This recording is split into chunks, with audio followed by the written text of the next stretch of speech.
When the AMG GTS first came out in 2016, its looks may have suggested that the car would be elegant, luxurious, and a subdued but yet fast driving experience. But that couldn't be further from the truth. This thing is an absolute animal.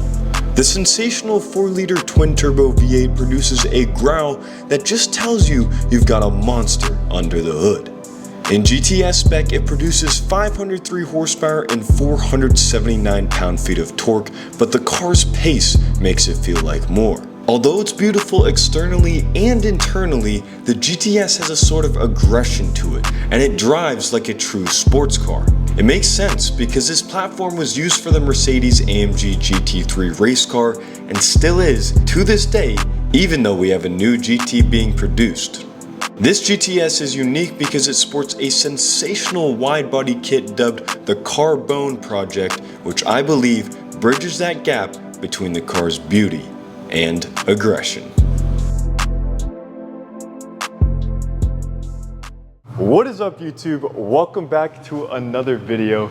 Today is a very special day because, as you guys can see, we have this awesome 2016 AMG GTS, but not just any AMG GTS. It has been completely modified to resemble what the GT3 race car looks like. But before we get into the details of that, because that's what today's video is going to be focusing on, I want to let you guys know I recently just moved up to New York City, and I've been looking for these hidden gems because I know they've been here, but just take a look at what is in this garage here. It's unbelievable. Some old Ferraris, 430s, and then you got the new ones, the F8s, just unbelievable. GT3s, it's a 599. I mean, this is unbelievable what's in here. Even have the new Aston Martin V12 Vantage. There's so many cool cars in here. Definitely gonna have to check out this place later on in another video if that's possible. But yeah, let's get into the details of today's video. Paul is about to do the startup on the AMG GTS. Let's see what that sounds like here.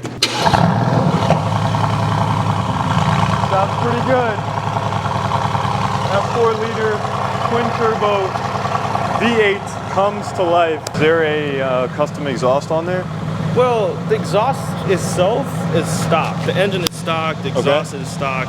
We did that because we don't want any lights on the dash. Yep. But as you can see, the end tip of the exhaust has been modified to fit the bumper. The tip was provided by the kit, but then we have to like repipe it so it connects to the bumper properly. Definitely that, I noticed it changed the tone a little bit. Okay. But I feel like it's changed in a good way. yeah, absolutely. Cool, awesome. I'm super excited to get this thing on the road. Super grateful to Paul here who's allowed us to come out here and film this video with him.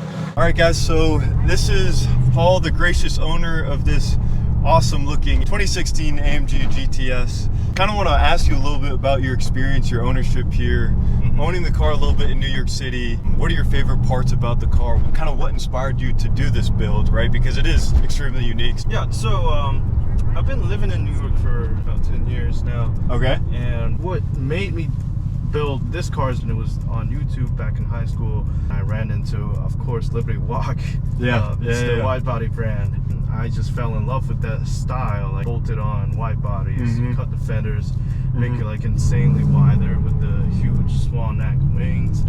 I just knew like when I grow up, I'm gonna get a Mercedes. I did some more research into this model because this model itself, I really liked it. I was watching like Japanese animes. There's this anime called One Gun Midnight. Okay, do you know that one? I do, yep. For those who don't know, the protagonist was driving a 240Z. It's like a car that has like a really long nose. Absolutely. And so I was just looking at Mercedes and just realized Mercedes make cars in this style. And you have the SLS, you have the SLR, they all have like really long nose, but their price tags are insane. And you look at GTs, which are half of their price. Absolutely. So I did some more research in the GT, this GT, GTS, and I realized there's this company in Poland called Carbonerre that actually made this kit. And this kit was released, I think, 6-7 years ago. So that was still like when I was in high school. Wow. I started watching like the only few YouTube videos that featured this kit. I don't even know how many times. And I got this car last year in March. I still debated for 4 months whether or not I should get the kit or not, because it's a lot of commitment. But so it stuck in my mind for a while. Like, even if after I got the car knowing I have to modify it, I was kind of procrastinating, I was kind of hesitating. In the end, I still I just went for it. But it's crazy, you know. Talked a little bit about having to have that commitment to do the build, right? Mm-hmm. Because of it, this car is so much more unique now, right? Mm-hmm. And it's an eye catcher. And the crazy thing is, I mean, you know, a couple of your Instagram videos have done very, very well. Yeah. The funny thing is, I got one of my friends back in Houston. He's in the car scene as well. Actually, funny enough, he owned a white AMG GTS as well. I let him know, I was like, hey, I'm filming this car with him. And he's like, dude, no way. I've seen this car on Instagram multiple times before. So it's funny, like that. And that's a testament to, you know, the fact that it does stand out so much more, right? But yeah. But before I was modified this car, I was posting on Instagram and I had like 300 followers. Yep. And since June, I started posting the car with this body kit. It's been doubling since like every month. You're at like almost 5,000, right? No, I have 9,000. More than that? Yeah, okay, exactly. Like, I'm completely off. You almost have... No, when you reached out, like when we first started talking, I had like 6,000. Now I have like 9,000. It's growing. I can tell, like, there are people who likes this kit, who like appreciates the kit, which like I'm definitely very happy for. Absolutely. I think the GT platformer, you touched on this a little bit. The style is so unique. That long hood is so unique. The driving experience of that, as well as like you're positioned so much further back. You feel the tail end a little bit more. The driving dynamics are unique, and the look is a little bit evergreen. It'll never go out of style in that sense, you know? Yeah, it's like looking at the 240. It's still a classic if you look at it now. Like, you appreciate it because you like the long hood. All right, guys, and also I hadn't even mentioned this yet, but as you can see, the New York City skyline is in front of us there. But we were actually going to a Porsche meet here in an AMG, kind of funny. So Paul had the generosity to bring me along and shoot this video, so I'm very thankful. Excited to see what cars we have here. All right, ladies and gentlemen, check out that view behind us. There is the NYC skyline, and then right here in front of us is the AMG GTS that we just drove in. Right next to it is a GTR. I'm just gonna take you around some of the cars that we see here because it's quite special. We have a 718 Boxster, the new SL63. I wanna show you something over here, guys, that is really unique. We have a freaking F35 yellow with white wheels on it. That is so freaking cool. And this is a GTS version actually with the hardtop. To see these old cars being brought out here on a Thursday night to this NYC city is unbelievable. And then here, another very unique thing. So I thought that originally was a Carrera RS, but it's just a tribute. Still, it's a very good looking tribute, and it's actually factory painted in the yellow color. I forget what the color is of that. Another F355. This one is in blue, an old Acura NSX, which is pretty cool. Quite cool little meet going on here. I just had to show you guys what's around here with this amazing NYC skyline.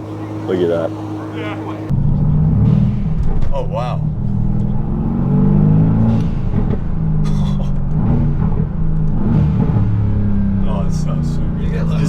Is that stock? The engine is stock. It's completely stock. It's fascinating because I've spent so much time in the GTC and like this blow off sounds way louder. This is just the rain tech blow off. Oh, okay, that's why. That's very loud.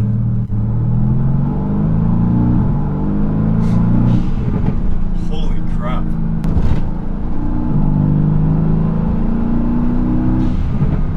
That's really cool.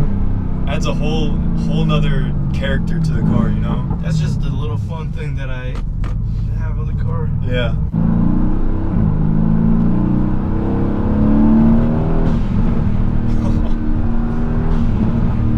That blow off, that is so addicting. That is so addicting. Like I would be playing with a throttle 24/7. I do that a lot, especially when you're in the tunnel. Like, because the valve is right in front of you. So like, when you let it go, when it makes the sound, it's actually like it's louder to you than the exhaust because the exhaust in the back. And even like if you're in a tunnel, it's the same thing. Honestly, the way I would describe this car, its design is like that GT. In essence, it's a sports car. Like the way it's built, it's brutal, it's grunty. It's not like an uncomfortable car, but to say the least, it's not the most comfortable thing either. And that's not a bad thing, like that's part of its character, right? But the AMG GT is not really like a GT. Yeah. It's more of like a sports car. Much more like a sports car. And you can kind of tell as well, I mean, like this is a car that AMG built their GT3 race car on, right? It's this platform. And it has like this racing heritage. Exactly. I like when they make a GT3 car based on this like certain models. Yeah. It just basically tells you what the models could do. Yes. And they don't convert an S coupe into a GT3 for obvious reasons. Yeah. It tells you what the car can do, like what the car can do at its best. Yeah. Interesting as well is something that we touched on a little bit, but the interior is, it's stunning as well. I mean, the carbon fiber accents, you have all this analog feel to it. Everything is leather wrapped, or it has carbon fiber, or it has this thing. You said you had this car a little bit in New York City, like for 2 weeks or whatever, for a week? Yeah, the first thing I noticed, the car was not drivable in the city. It has a lot of roads where I see the roads and I knew I'm not gonna make it through, so I have to, like back the car off, and you got people honking at you. Yeah. And it's just very embarrassing. I don't want to go through that again. And you can only take it out on a day when you have no plans at all. Garage also, they had a taste of my car in their garage, which they absolutely hated. They really didn't like the car there. Garage manager, like in Manhattan, when he kicked me out. All right, guys, we made it back into Hudson Stables. Paul's right here. Just want to thank him again so much, man, dude. It was a pleasure. Thank you so much for taking the time and showing us around your gorgeous AMG GTS. But I just recognized something here in Hudson Stable, and I'll turn the camera and show you what that was. An F12 TDF hidden in this, I guess, airtight sealed protection. That is unbelievable. I can't remember the last time I saw an F12 TDF. I don't know if I've ever seen an F12 TDF. It is an absolute dream car of mine. In my last video where I reviewed the Per Songway, there was an 812 Competizione, so kind of the successor to this. But man, oh man, the thing looks so aggressive. And then the crazy thing is, yes, right next to it is an E30 M3, which is another amazing car. But then even crazier, there's a 458 Speciale right next to it as well. I mean, there are some serious cars hidden in this garage. It's unbelievable. What an awesome day. What a pleasure to be around some of these cool cars here in New York City. We're gonna keep exploring the car scene here in New York City. As I mentioned, I just moved here. All right, guys, I gotta point out this real quick, because this is insane.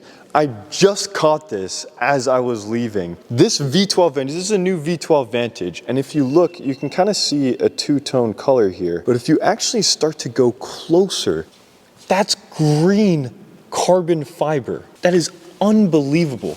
The front splitter's all green carbon fiber. You have this kind of grayish bronze black metallic. The wing mirrors are green carbon fiber. Roof is green carbon fiber. You can even see the end plates on the wing here are carbon fiber, green carbon fiber, and the diffuser as well. That is an unbelievable spec. I cannot imagine how much this spec honestly put on extra to this V12 Vantage. That is a really special car. So without further ado, that's it for today's video. Please browse the channel, subscribe, like some of my previous videos, and I'll see you guys next time with even better car content.